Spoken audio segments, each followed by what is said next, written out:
The Army Group had continually emphasized the decisive significance of its northern wing, where the enemy could be expected to launch another major attack in the near future. It would thus have been in line with our general conception of things to take steps to prevent any enemy success at this spot. To that end, we should have had to take 40 Panzer Corps out of the Dnieper Bend after its successful stroke at Krivoy Rog, and put it behind the northern wing of the Army Group, where arrangements would also have had to be made to commit the 3 extra armoured divisions still moving up. In view of the trend in 6th Army's area, however, this would inevitably have meant withdrawing 1st Panzer Army out of the eastern part of the Dnieper Bend, which would in turn have necessitated the abandonment of Nikopol and the evacuation of the Crimea. It is quite certain that Hitler, who had let the Army Group have all 5 armoured divisions for the express purpose of restoring the situation in the Dnieper Bend, would never have agreed to such a scheme of operations. He would have continued to insist that an attempt be made to hold the Dnieper Bend and the Crimea. This does not alter the fact that the Army Group still ought to have acted in the way indicated above. The proposal made by me, though justified in regard to the threat to 1st Panzer Army, was nevertheless a mistake as far as the Army Group's operations as a whole were concerned. As a result, 40 Panzer Corps was left pinned down in the Dnieper Bend. There were 2 reasons why I thus acted against my own basic conception of the way the operations should be conducted. One was the hope that while in possession of the Dnieper line on each side of Nikopol, we could deal the enemy surprise blows in quick succession on both banks of the river and, if successful, restore the position on the southern wing. The other reason was that if we did not venture this operation, we should have no choice but to give up the Crimea, a particularly painful prospect for those of us who had once conducted 11th Army's bitter struggle for the peninsula.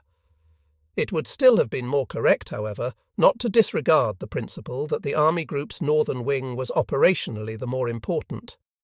At the beginning of November, the enemy again attacked the northern wing of the Army Group, 4th Panzer Army's Dnieper front, with strong forces. It was not clear whether this was an offensive with far-reaching aims, or whether the enemy first intended to win the necessary assembly space west of the river. It soon became evident that the formations of 4th Panzer Army would be unable to hold the Dnieper against the far stronger Russians, and by 5th of November it could be seen that Kiev would be lost. The Army Group concluded from this that it would now be necessary to fling all the forces that could be made available in its area, especially the 3 armoured divisions still on their way up, onto its northern wing. Since Hitler had released these divisions expressly for use in the lower Dnieper area, the agreement of OKH had to be obtained. If the latter could not supply 4th Panzer Army with further strong forces, there would be no alternative but to give up the Dnieper Bend. As no decision was forthcoming on this fundamental question, I flew to General Headquarters on 7th November. At the meeting, Hitler declared that he was not prepared to let slip this first unique opportunity offered by the Army Group's proposal to take a hand in 6th Army's area for the sake of preserving the Crimea. No success we might score at Kiev, he said, could be so effective that the armour up there would become free in time to help the southern wing. Neither the Crimea nor the defences on the lower Dnieper would hold out as long as that. To this I replied that by adhering to the plan for operations in the Dnieper Bend and 6th Army's area, we should be running far too great a risk on our northern wing, which would in turn affect the entire position of Southern Army Group and Army Group A. Much as I disliked forgoing the stroke south of the lower Dnieper, it was now absolutely essential that we intervene at Kiev with all 3 of the armoured divisions now arriving. Hitler retorted that there were both military and political reasons why we must achieve the success now offered to us in the area of the lower Dnieper. For one thing, the army must be made conscious that it was still capable of striking successful blows. For another, it was vitally necessary to our war economy that we retain the manganese deposits of Nikopol. Furthermore, the enemy must not be allowed to regain the Crimea as a basis for aerial warfare against the Romanian oil fields.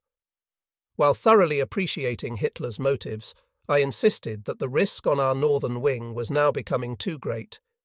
If things went wrong with 4th Panzer Army, the fate of Southern Army Group and Army Group A would be sealed sooner or later.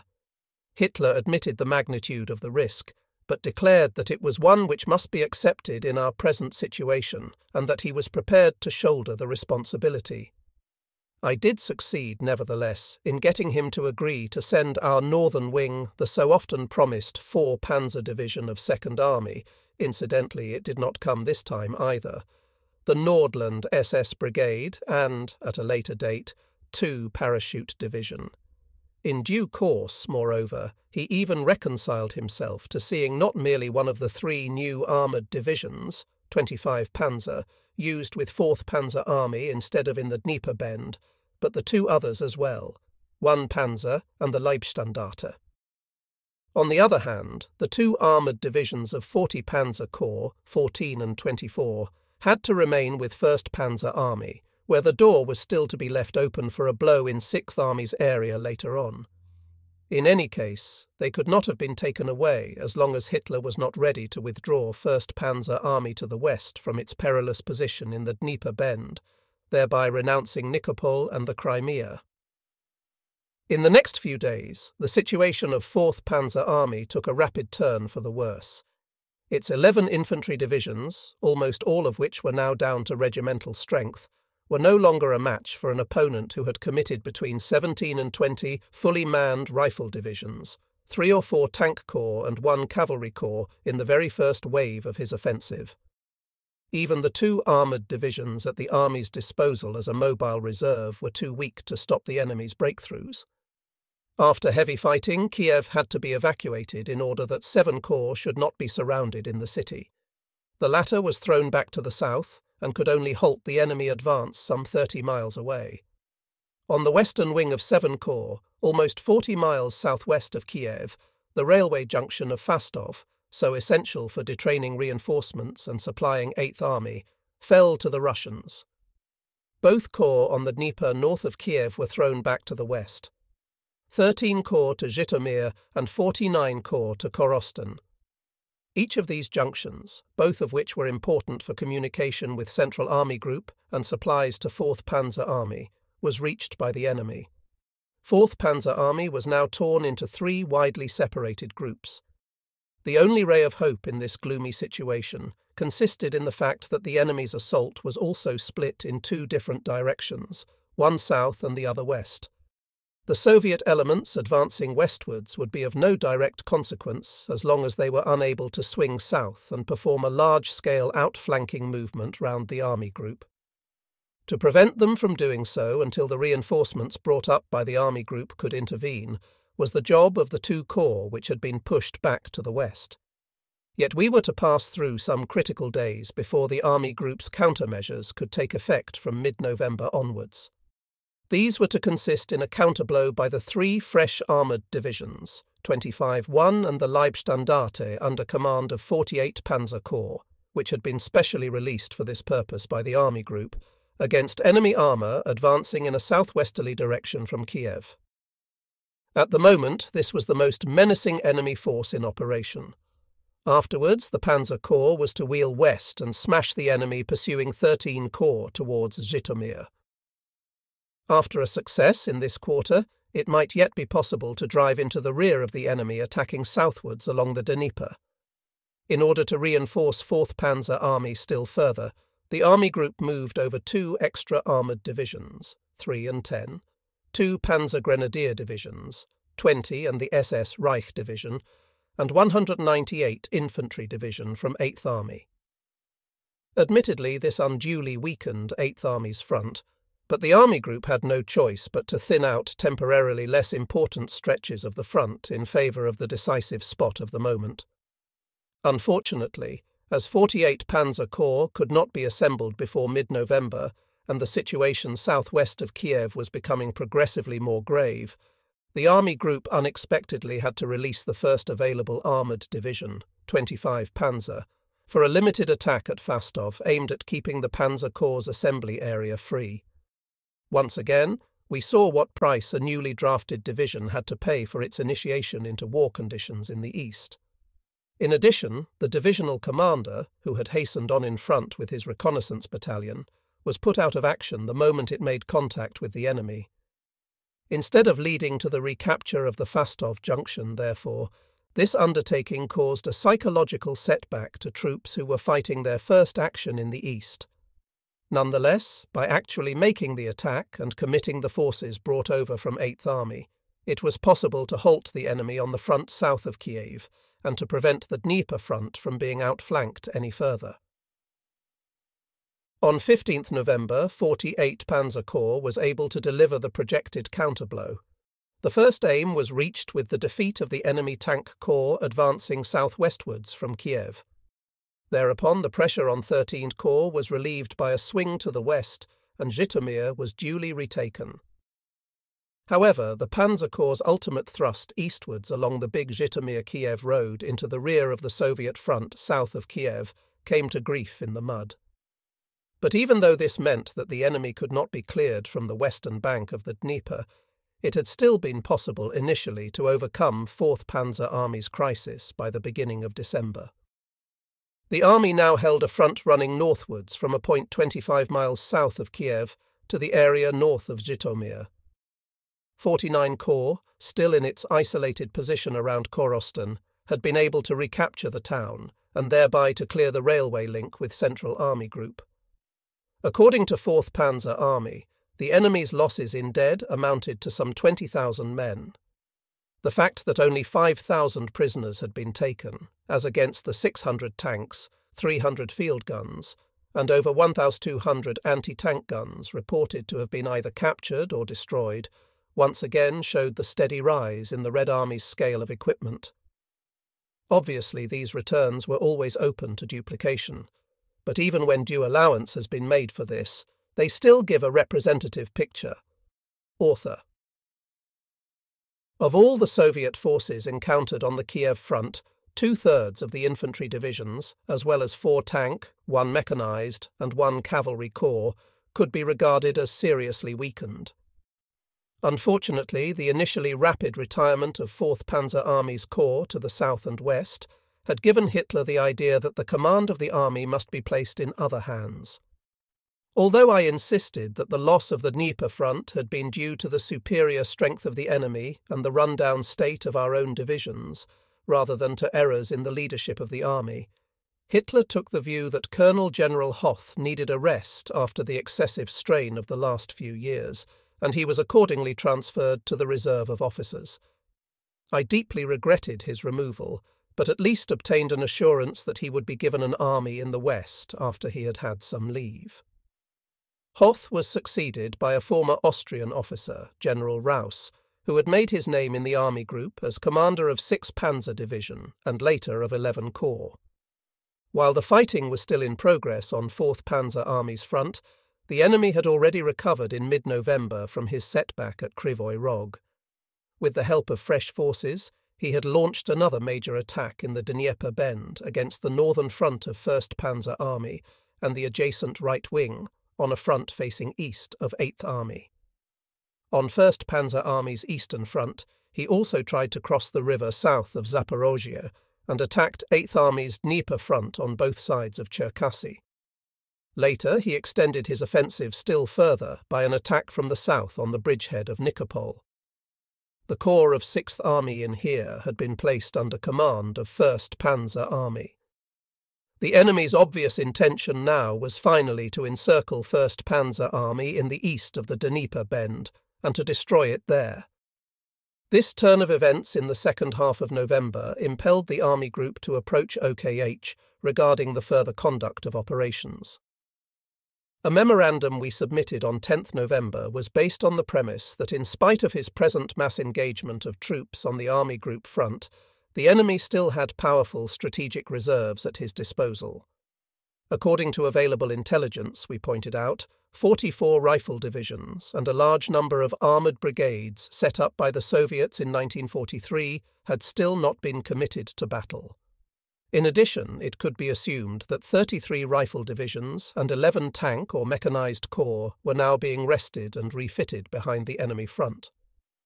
Hence, the enemy must be expected to go on with his offensive against the southern wing of the Eastern Front throughout the winter, exerting his main pressure on the northern wing of Southern Army Group, Even if our current counterstroke in 4th Panzer Army's sector should turn out favourably, the enemy would still be able to maintain an adequate assembly area west of the Dnieper from which to resume his offensive later on.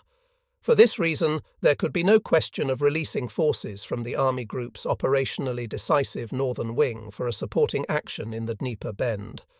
Should it nevertheless be possible, we said, to ward off the enemy offensive now in full swing in the latter area, and simultaneously to stabilise the situation in 4th Panzer Army's sector, things would still develop on the following lines. The Army Group would have to get through the winter holding a front which far exceeded the resources of its almost completely exhausted divisions. It would not have enough reserves to take effective action against any major enemy attacks, particularly if called upon to do so at several places at once. Operationally, therefore, the Army Group would remain completely at the enemy's mercy, a particularly dangerous state of affairs in view of the reduced fighting power of its own formations. No battle fought on this basis would have the effect of decisively diminishing the enemy's offensive capacity.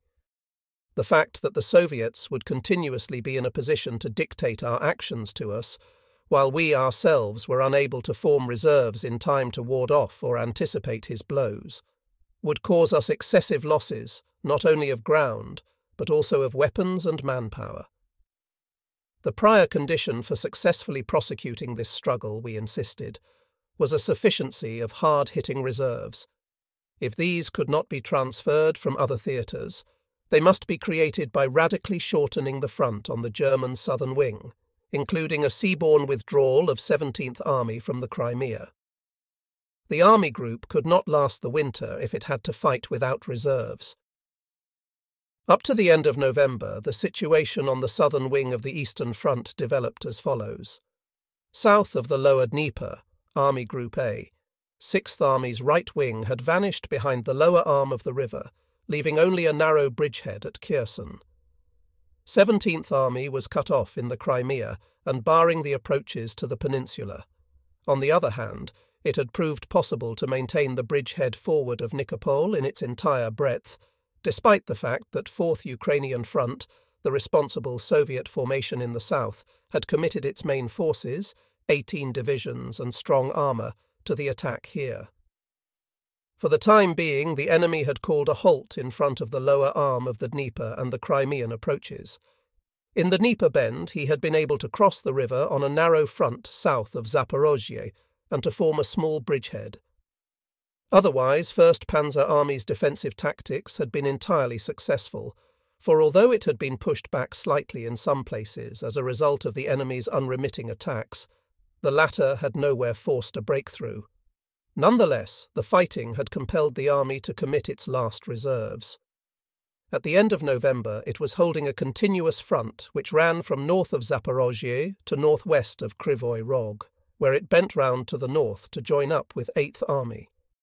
8th Army's own position had become very ticklish, partly, of course, because of the loss of the 1 infantry and 4 mobile divisions which it had to hand over to 4th Panzer Army to cope with the situation at Kiev at the beginning of November.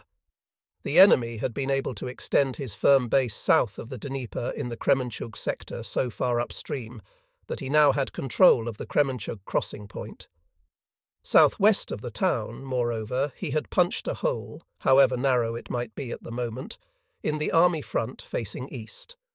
On 8th Army's northern front on the Dnieper, the enemy had made a successful crossing on both sides of Cherkasy.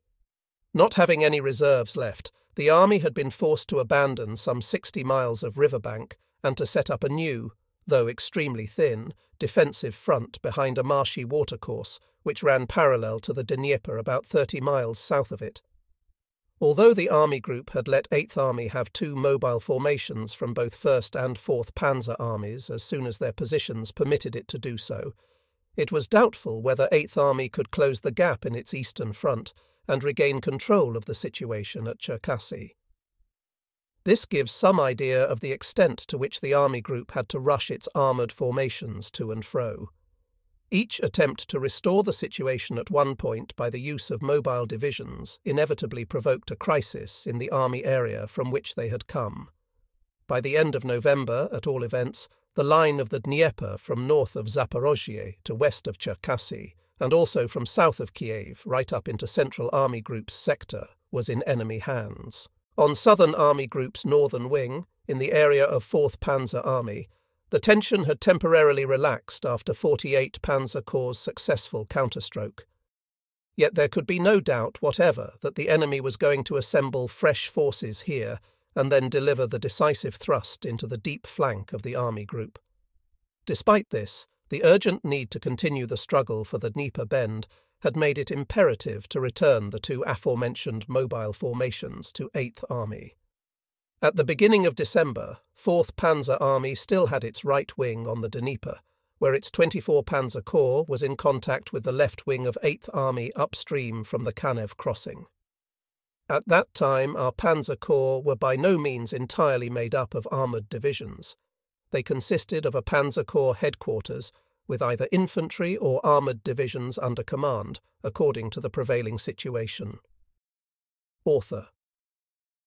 Some 30 miles south of Kiev, the front swung sharply away from the river to the west and described a continuous line, 48 and 7 Panzer Corps and 13 Corps, as far as the region north of Zhytomyr. Some distance away, with a front facing east, was 59 Corps around Korostan. The Soviet attempts to force an issue in the Dnieper Bend continued throughout December. Except for occasional pauses to substitute fresh formations for those which had grown battle-weary or to throw additional forces into the struggle, the enemy subjected this eastern bastion of ours to an unending succession of assaults which unquestionably caused him extremely heavy casualties. In the actual bend of the river, 3 Ukrainian front repeatedly attacked the northern front of 1st Panzer Army, 30 Corps and 57 Panzer Corps. But in spite of its immense preponderance of numbers, it did not achieve any success worth mentioning. Simultaneously, 2 Ukrainian front, hitherto known as the Steppes Front, put in no fewer than 6 rifle armies and 1 tank army in order to overrun the left wing of 1st Panzer Army and the 8th Army front facing east. The enemy clearly intended, by employing a massive concentration of armour, to break through to the southwest in the area northwest of Krivoy Rog, on the boundary between the 2 German armies. Having once achieved this, he would be able to encircle 1st Panzer Army in the east of the Dnieper Bend by driving on towards the lower arm of the river. A second area on which this offensive appeared to be focused was the northern part of 8th Army's eastern front south of the Dnieper. The enemy's aim here was presumably to bring about the encirclement of 8th Army, in conjunction with a sudden push from the bridgehead he had won at Cherkasy. At the same time, 3 armies of 4 Ukrainian front attacked the Nikopol bridgehead, which automatically included the rear of 1st Panzer Army, from the south. While these attacks were beaten off, the overwhelming superiority of 2 Ukrainian fronts' attack on the left wing of 1st Panzer Army inevitably brought the enemy certain successes against 8th Army. On 2 occasions, he succeeded in breaking through in considerable depth at the 2 main points of effort mentioned above. As a result, our front had to fall back gradually between Krivoy Rog, which could still be held, and the Dnieper.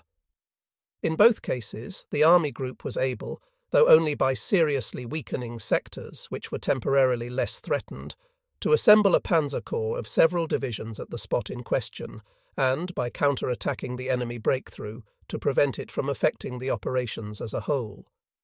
Yet it was unavoidable in this heavy fighting that the German formations should show increasing signs of battle fatigue.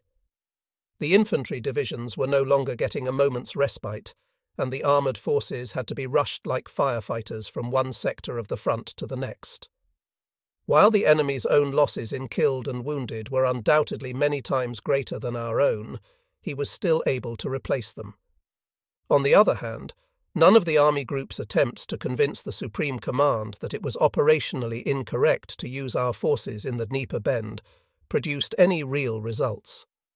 OKH could not find the necessary replacements of personnel and material to compensate for the loss of fighting power, and Hitler refused to agree to a timely surrender of this bastion for the purpose of extracting forces to use on the operationally far more important northern wing. All our warnings that the present successes in defending the Dnieper Bend could not remove the danger of 1st Panzer Army's ultimate encirclement, as long as the enemy continued to bring up reinforcements, fell on deaf ears. So did our attempts to point out the urgency of forming reserves in the south by shortening the front. On the contrary, we had ultimately had no choice, as I have already mentioned, but to throw 2 divisions into the Dnieper Bend from the Army Group's northern wing, where they would have been far more usefully placed.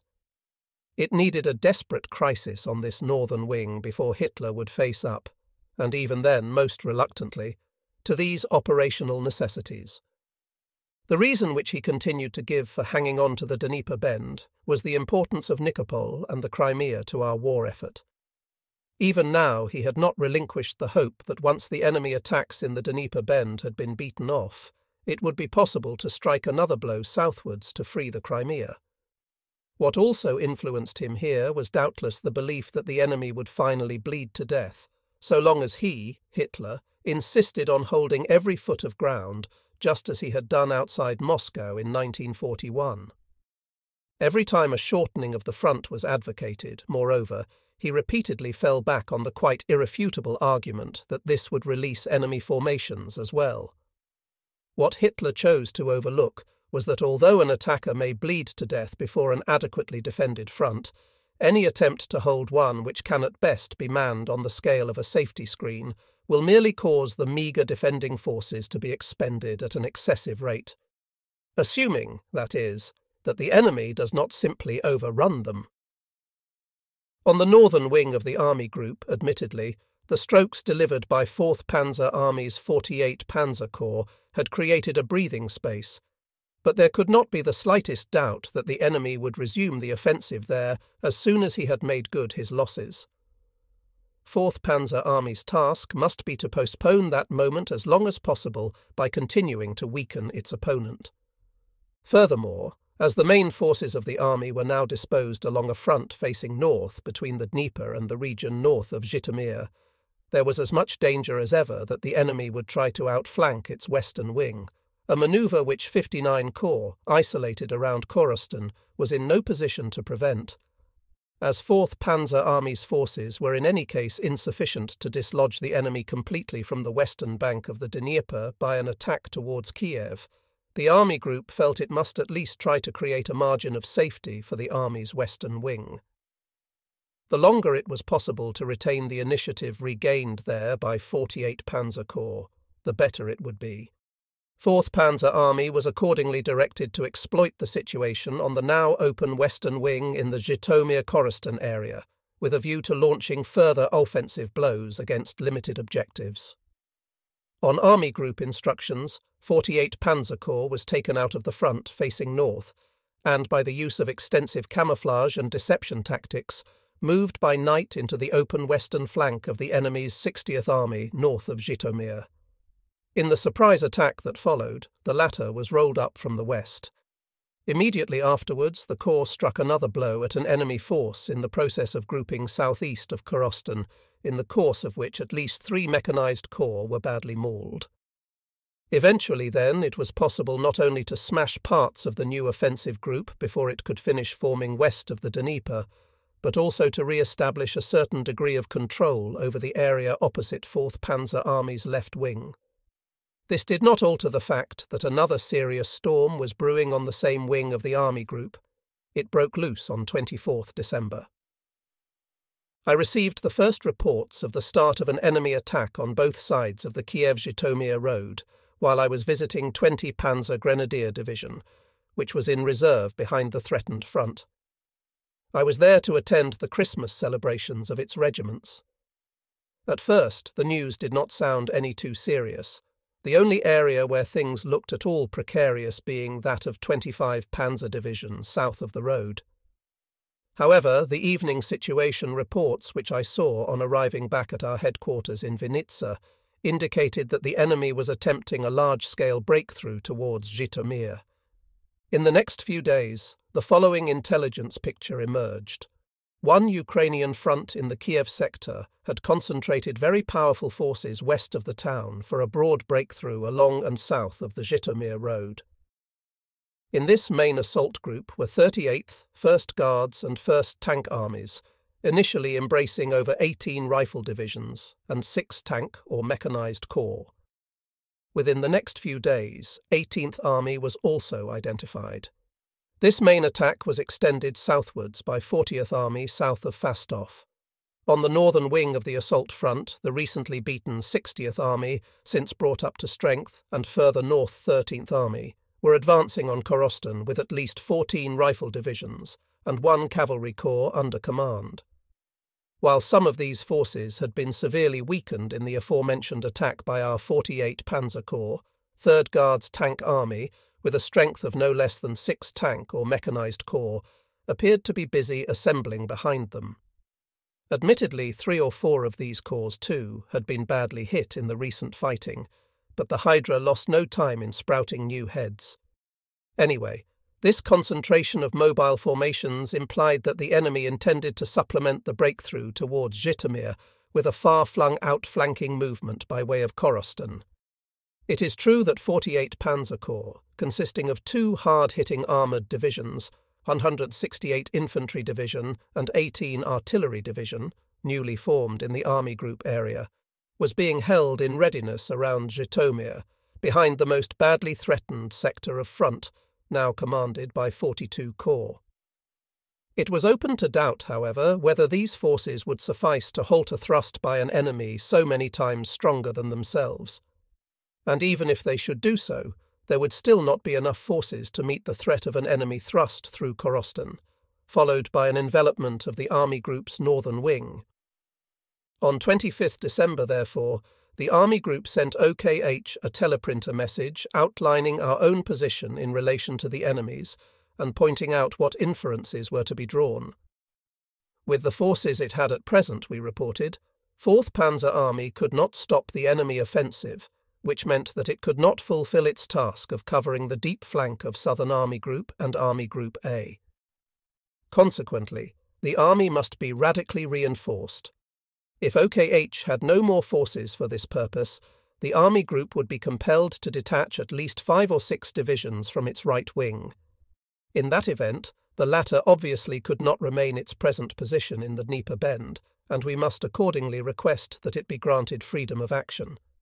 At the same time, 4th Panzer Army was directed in the first instance to use all its available forces to stop the main Soviet assault group from breaking through towards Zhytomyr in 42 Corps' sector.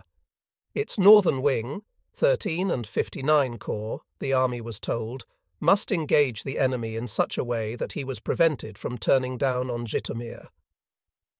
17. Panzer Division, already released from 6th Army, which had temporarily reverted to the Army Group's command, on the lower Dnieper, was moved over to 4th Panzer Army. In reply to a further inquiry from OKH, which, doubtless at the instance of Hitler, was again directed at obtaining a compromise solution in the Dnieper Bend, the Army Group reported that the time for attempting to master the situation on the Army Group's northern wing by such isolated measures as the transfer of single divisions is now past. To judge from the size of the force which the enemy had committed up there, we said not even a temporary stoppage of his offensive could make any difference now, particularly as he would certainly be throwing further elements of his winter reserves into the battle. In fact, the position was such that developments in the area Korostan, Zhytomyr, Berdychev, Vinitsa south of Kiev in the next few weeks would decide whether or not the southern wing of the German armies in the east would be cut off and forced away to the southwest. It was imperative that energetic measures be taken to counteract this danger. The situation was similar to that in which the Army Group had found itself during the winter of 1942-3, when the only possible means of repairing the front had been to leapfrog 1st and 4th Panzer armies from the right to the left wing. What must be done now was to release 1st Panzer Army from the Dnieper Bend and shift it over towards Berdychev with at least 5 or 6 divisions.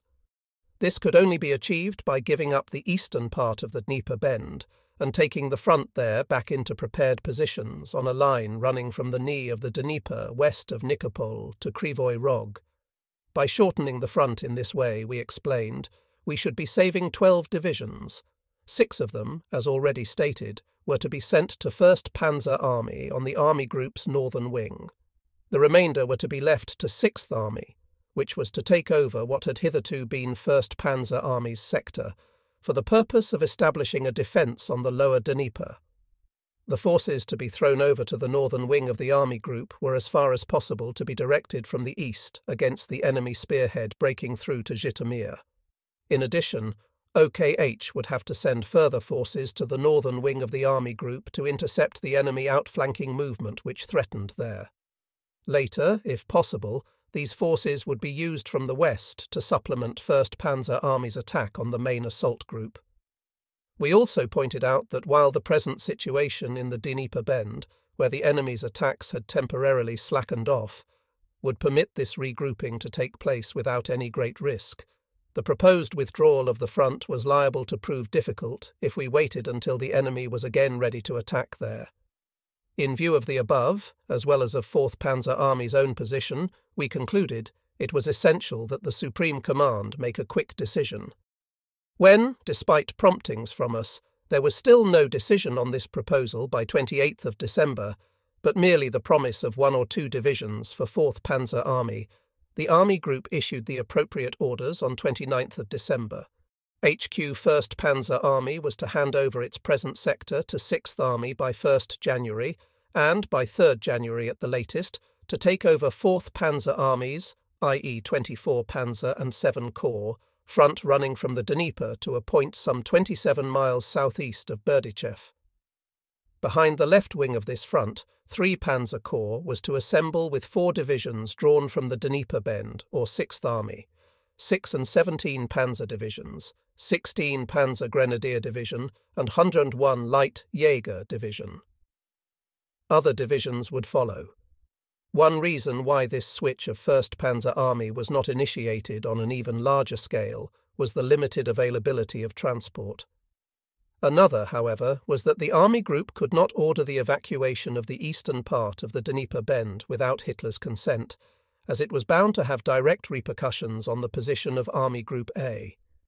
Even at Army Group level, unfortunately, the possibility of taking decisions independently of the Supreme Command ends, where the power to coordinate operations between the Army Groups begins.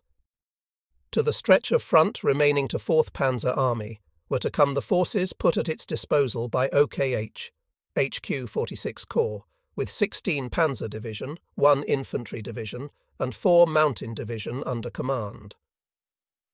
It remained doubtful, however, whether these would suffice for the 2 counterblows planned against the flanks of the main enemy assault group driving towards the southwest.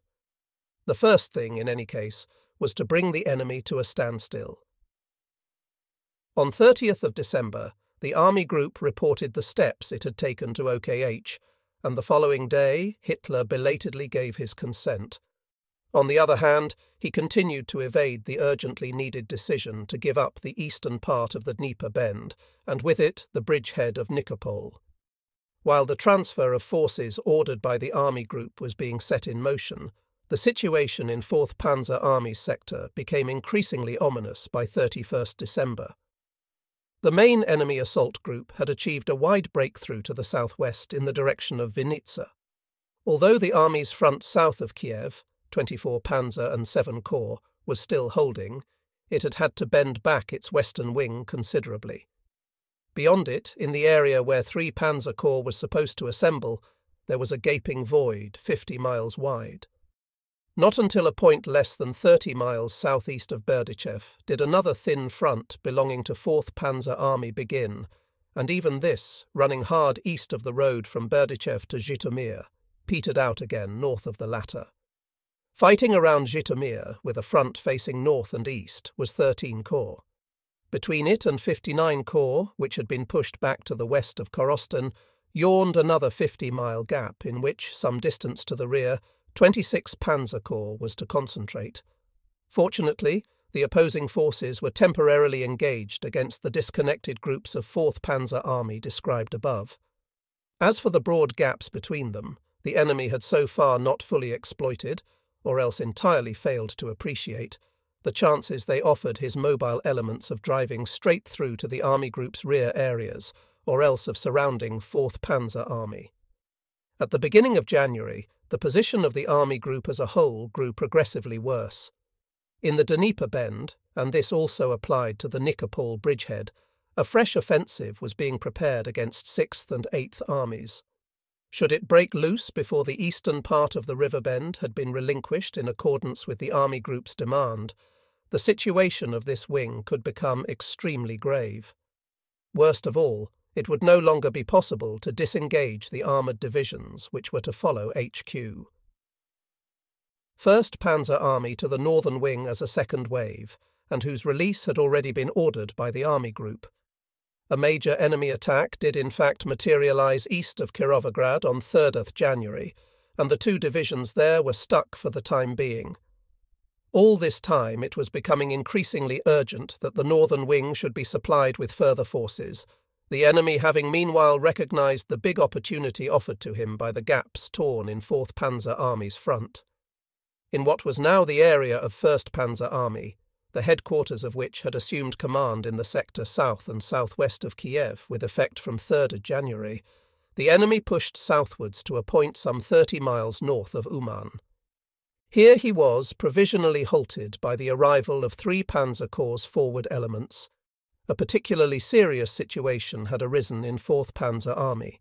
Faced with the danger of having both wings outflanked, it had by 4th January been compelled to fall back onto a front which began less than 40 miles east of Vinitsa and ran north towards Berdichev, for which a battle was already in progress, finally ending about 40 miles west of the town on the former Soviet-Polish frontier. In the broad gap between ourselves and Central Army Group further north, 59 Corps had gone back to the former frontier along and north of the highway from Zhytomyr to Rovno. These developments during the first few days of the month impelled me to fly to Hitler's headquarters on 4th January to try to persuade him once and for all of the need for a radical transposition of forces from the right to the left wing of the army group. I began by describing the new danger threatening us in the Dnieper Bend and the exceedingly critical state of affairs in the area of 4th Panzer Army.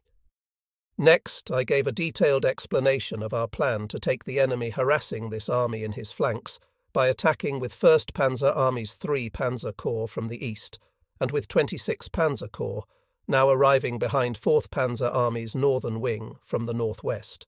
At the same time, I warned Hitler that the most these projected counterattacks could do would be to provide a purely temporary relief from the immediate danger which threatened. From a long-term point of view, they offered no solution to the situation on the army group's northern wing. If the position here were not cleared up once and for all, the entire southern wing of the Eastern Front would be in mortal peril, and Southern Army Group and Army Group A would ultimately meet their end in Romania or on the Black Sea.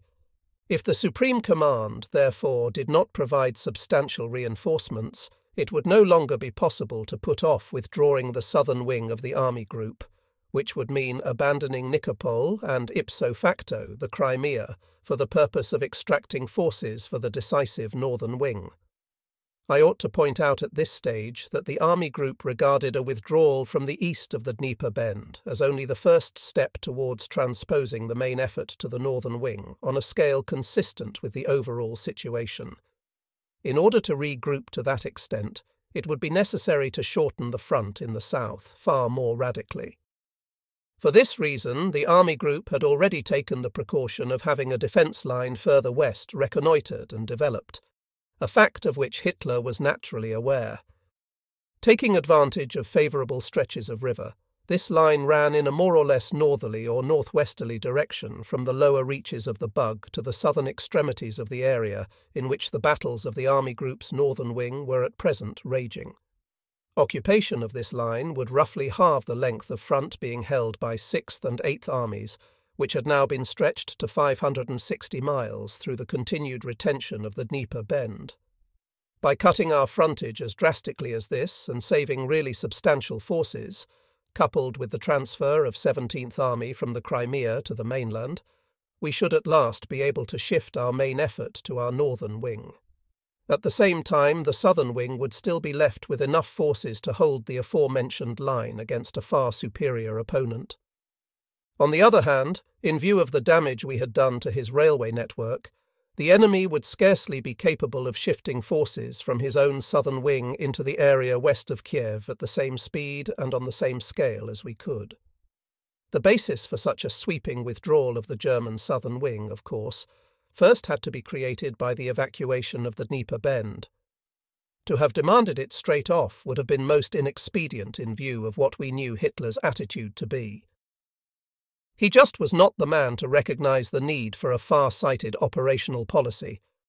On the contrary, Hitler even now categorically refused to evacuate the Dnieper Bend or to give up Nikopol, as he contended that the resultant loss of the Crimea would provoke a change of heart in Turkey, as well as in Bulgaria and Romania.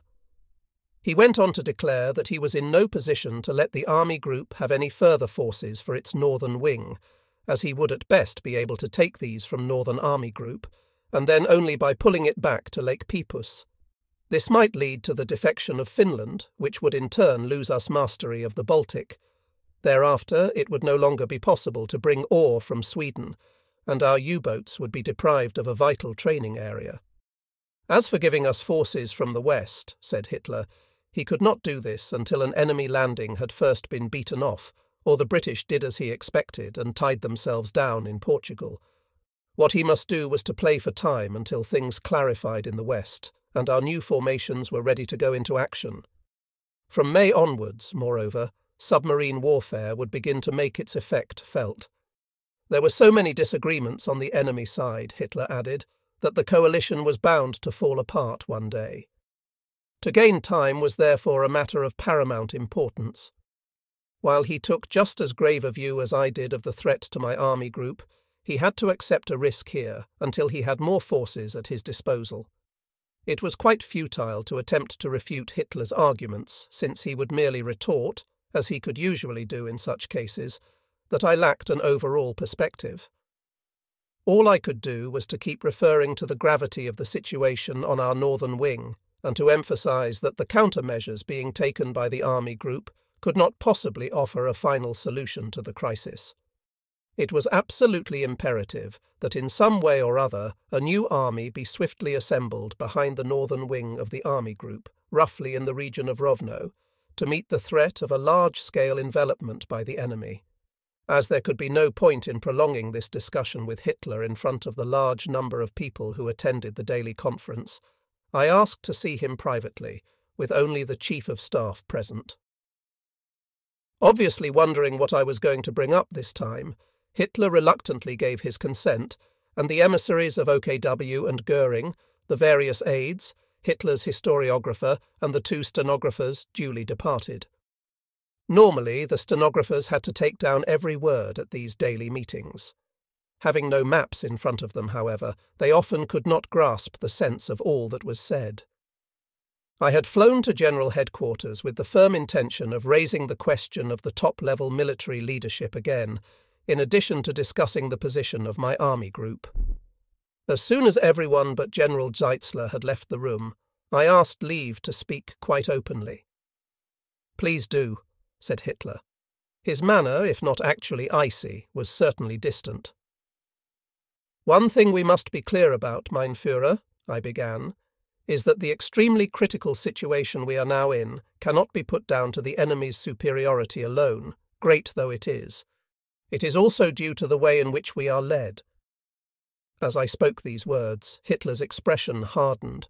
He stared at me with a look which made me feel he wished to crush my will to continue. I cannot remember a human gaze ever conveying such willpower. In his otherwise coarse face, the eyes were probably the only attractive and certainly the most expressive feature, and now they were boring into me as if to force me to my knees. At the same moment, the notion of an Indian snake charmer flashed through my mind, and I realized that those eyes must have intimidated many a man before me. I still went on talking, however, and told Hitler that things simply could not go on under the present type of leadership. I must, I said, revert to the proposal I had made to him twice already. To handle grand strategy, he needed one thoroughly responsible chief of staff on whose advice alone he must rely in all matters of military policy. The logical effect of this arrangement on the Eastern Front must be, as was already the case in Italy and the West, the appointment of a commander-in-chief enjoying full independence within the framework of grand strategy. As had happened on the two previous occasions when I had approached Hitler about the need for a radical change in his handling of military affairs, amounting in practice, if not formally, to his relinquishment of command, he reacted entirely negatively, asserting that he alone could decide what forces were available for the various theatres of war and what policies should be pursued there. In any case, he said, Göring would never submit to another man's orders. As regards the proposed appointment of a commander-in-chief for the Eastern theatre of war, I have already quoted Hitler's retort that no other man would have the same authority as he had. "Even I cannot get the field marshals to obey me," he cried. "Do you imagine, for example, that they would obey you any more readily? If it comes to the worst, I can dismiss them. No one else would have the authority to do that." When I replied that my orders were always carried out, he made no further comment and brought the meeting to a close. Once again, then, I had failed in a well-disposed attempt to persuade Hitler to change the system of command at the top in such a way as to satisfy the exigencies of the war without outwardly affecting his prestige. His unwillingness to hand over to a soldier was probably due in part to his exaggerated faith in his own powers. Not even in private would he admit to having made mistakes or to being in need of a military adviser. Another cause was probably the mistrust which made the dictator determined to keep the army under his control against any contingency. On the other hand, I was well aware that any attempt to settle the matter by force would lead to the collapse of our armies in the field. As far as I was concerned, the prospect of the Russians getting into Germany excluded the use of violent means just as much as the Anglo-Saxon demand for unconditional surrender. And so I had to return to my headquarters without having been able to get the army group's position alleviated or to bring about a rational organisation of command at the top. On no account, however, were we going to abandon our efforts to gain freedom of movement for our right wing in the Dnieper Bend and to reinforce our wing in the north. In view of the negative outcome of the conference at Hitler's headquarters, the army group was left with no choice but to carry on with the struggle in the Dnieper Bend. On its northern wing, operations had to be conducted in such a way as to prevent the enemy from encircling 4th Panzer Army and breaking through to the south, which would result in the severance of all the southern wing's rear communications. Throughout January, the enemy in the Dnieper Bend continued to pit all his strength against the bastion we were still having to hold there. In doing so, he assailed 8th Army's eastern front with particular fury, though the sector now commanded by 6th Army also had to fight off repeated attacks. The latter were directed not only against the front facing north inside the river bend, but also from the south against the Nikopol bridgehead. Thanks to the heroism of the German troops and the numerous stopgaps devised by the two army commands, the enemy in this combat area continued to have only limited success, despite the fact that he was now many times stronger in numbers and material.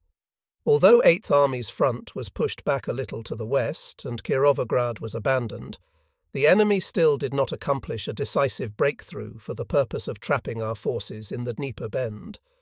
On the army group's left wing, on the other hand, the situation was becoming more and more difficult. 4th Panzer Army, unable to withstand the intensive enemy pressure, found itself compelled to give up Berdichev and, in order to preserve a minimum degree of continuity on the main part of its front, to fall back further still to the west and southwest. But that was not the worst of it. What constituted an infinitely greater danger was that around 6th of January, the enemy had realised what opportunities were offered to him by the gap between 1st Panzer Army and the right wing of 4th Panzer Army, as well as by the wide open space which had appeared between 4th Panzer Army and Central Army Group. Inside the latter, a weak solitary 59 Corps was making a fighting withdrawal towards Rovno. It became clear that the enemy had now halted along the front of 4th Panzer Army in order to exploit his chances in its exposed flanks. While he sought to demolish 4th Panzer Army's northern wing with 3 armies, 18th, 1st Guards and 1st Guards tank, he dispatched his 60th and 13th Armies on a pursuit to Rovno further north.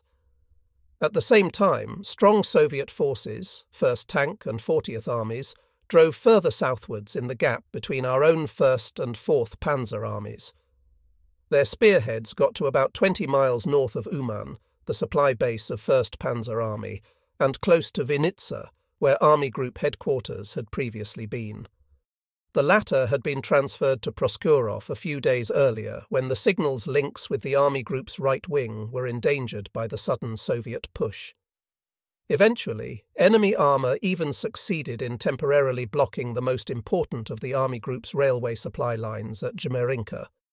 Those further south ran through Romanian territory and had a lower efficiency. In this situation, the Army Group had to choose between two courses. Should it take steps to counteract a further enemy thrust in its almost wide-open northern flank, where there was an inherent possibility of a far-flung outflanking movement round its northern wing later on? Or was it more important to prevent the enemy's final breakthrough in the gap between 1st Panzer and 4th Panzer armies? There were insufficient forces available to discharge both tasks at once. We resolved to tackle the second danger first, as the more pressing of the two. If the enemy were allowed to drive through this gap in strength and to head south towards the Upper Bug, 8th and 6th Armies would face an imminent threat of being cut off. Conversely, a continuation of the enemy's advance in the Army Group's northern flank would not constitute a direct threat to our existence until some time in the less immediate future. Up here, a certain relief would ultimately be provided by the forces which Hitler would sooner or later be compelled to bring up. If, on the other hand, the two armies of the southern wing were once cut off, there would no longer be any possibility of extricating them. The only correct solution, an extensive withdrawal of the Army Group's southern wing for the sake of gaining forces to overcome the crisis on the northern one, was still categorically vetoed by Hitler. In the light of these considerations, we decided first of all to concentrate all the forces that could possibly be spared for a stroke against the enemy advancing southwards in the gap between 1st Panzer and 4th Panzer armies. This gap was rendered even more dangerous by the fact that the enemy's breakthrough in the direction of Uman had forced 1st Panzer Army to bend its western wing in the area southwest of Kiev back to the south. It now stood back-to-back, so to speak, with 8th Army, which had its front facing eastwards in the Dnieper Bend. As the inner wings of both armies still held the Dnieper on either side of Kanev, the German position formed a sort of sack, of which the top was hitched to the Dnieper in the north, and the two sides formed the above-mentioned fronts of the two armies, facing east and west respectively. If the enemy in the gap north of Uman were successful, it would be only too easy for him to isolate this sack in the south. The most sensible thing, of course, would have been to evacuate it, since forces were being unprofitably used on its defence. But here, too, Hitler was on no account prepared to see the Dnieper bank abandoned voluntarily. He was still hoping that by using this salient as a springboard, he would one day be able to recapture the eastern part of the Dnieper Bend, and so the sack remained in existence. Not very long afterwards, it became the Cherkasy Pocket. The Army Group intended that the blow to be struck at the enemy advancing between 4th and 1st Panzer armies should take the form of a three-pronged pincer attack. From the east, out of 1st Panzer Army's sector, 7 Corps had to thrust into the enemy's flank. It was released from the above-mentioned salient by an Army Group order laying down that only a weak defensive screen should remain on the Dnieper. This measure paid off insofar as the Corps was not caught in the Cherkasy Pocket later on. From the west, 46 Panzer Corps was to drive into the other flank. At this moment it was still on its way over from France. From the south, 3 Panzer Corps, released by the Army Group from the Dnieper Bend, was thrown in to meet the enemy. Its task was to hold him down by mobile fighting until the 2 other corps were ready to attack. By the second half of January, everything was set for the counterblow. Because of the small number of formations available, however, it had to be carried out in 2 phases, the gap between 4th and 1st Panzer armies having meanwhile widened to almost 45 miles. In the first instance, 7 Corps and 3 Panzer Corps defeated 40th Soviet Army in the eastern part of the gap. Thereafter, as the result of another concentric attack by 3 and 26 Panzer Corps, in which 1 infantry division, 4 mountain division and 18 artillery division played a substantial part, appreciable elements of the enemy's 1st Tank Army were surrounded and smashed in the west of the gap. During the latter attack, I no longer possess the figures for the first one, approximately 5,000 Soviet troops were killed, and though only 5,500 were taken prisoner, the enemy lost 700 tanks, more than 200 field guns and around 500 anti-tank guns. 14 Soviet infantry divisions and 5 tank or mechanized corps had been affected by the 2 strokes, though the enemy had doubtless managed to save at least a part of his troops from encirclement. While all this was taking place, of course, the controversy between Army Group and OKH on the question of future operations continued. Time after time we stressed the importance of finally granting freedom of movement to our right wing and ceasing to clamp it down in the Dnieper Bend, which had long been an improper policy from the operational point of view. In a letter submitted through the Chief of the General Staff, I took Hitler up on the arguments he had given me on 4th January for holding fast to the Dnieper Bend. The attitudes of Turkey, Bulgaria and Romania, I told him, would depend less on the Crimea than the presence of an intact German southern wing forward of the eastern frontier of the 2 last-named countries. The Army Group was also at pains to emphasize that the final issue on the whole of the German southern wing would depend on the timely assembly of a strong army around Rovno, behind the Army Group's left wing, whether this was done by disengaging forces from the right wing after pulling it back onto a shortened front, by transferring formations down from Northern Army Group, or by evacuating 17th Army from the Crimea.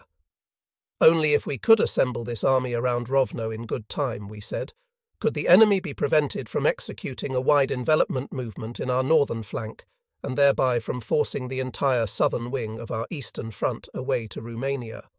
While the Chief of Staff entirely concurred with our views and made repeated efforts to get Hitler to listen to them, the latter stuck to his principle of stubbornly holding on at all costs. It was impossible to obtain a directive on how he proposed to conduct operations on a longer-term basis, i.e., further than holding on for the next 24 hours. What made this sort of leadership more irrational than ever was the fact that even OKH credited the enemy with still having powerful strategic reserves at his disposal, which he must be expected to commit sooner or later. How could anyone exercise proper command in the field when Hitler did not even tell the army groups how he conceived the future of operations generally? How, if those enemy reserves actually did exist, was their intervention to be anticipated with any degree of foresight? This impossible state of affairs was the subject of a letter in which I stated the following: If any leadership is to be successful, it must be based on a harmonious coordination of policy at all levels, which is dependent on clear directives from the top and a unanimous appreciation of the situation obtaining on the enemy's side. The Army Group cannot merely think from one day to the next. It cannot make do with a directive to hold on regardless, when at the very same time it sees the enemy preparing to force the issue by an outflanking movement which it has no means of opposing. I must therefore request OKH either to accept the Army Group's views on the basis of the appreciations already submitted, or else to refute them by passing down its own appreciation of future developments. If the Supreme Command remains dumb as well as deaf to the conclusions drawn by the Army Group in its own limited sphere of activity, a coordinated policy will be quite out of the question. When there was no reply to this either, I wrote a long letter to Hitler personally. Once again I pointed out the situation of the Army Group, the operational possibilities open to the enemy, and the state of our own troops,